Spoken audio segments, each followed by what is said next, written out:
Good day mga ka-painters, kayo ba'y naghahanap ng pang top coat na mura at syempre matibay mga ka-painters?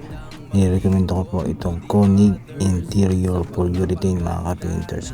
Napakaganda po siyang gamitin at napakadaling i-apply sa mga ganitong uri ng trabaho mga ka-painters. Yung ginagawa po natin mga ka-painters ay nagbabarnish tayo ng wood parquet dito sa may project natin sa may Ayala, Alabang mga ka-painters. Balig ang ginamit na po natin yung pang top coat is paintbrush lang mga ka-painters. Kasi kaya paintbrush yung ginagamit natin kasi inuulit ko po mga ka-painters, madali lang pong i-apply itong Konig Interior Polyurethane, kaya hindi natin kailangan ng mga compressor at spray gun mga ka-painters.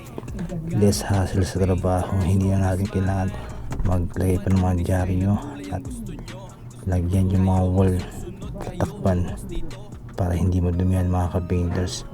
Ito kasi mga ka-painters, kahit brush lang akala mo parang spray finish na mga ka-painters.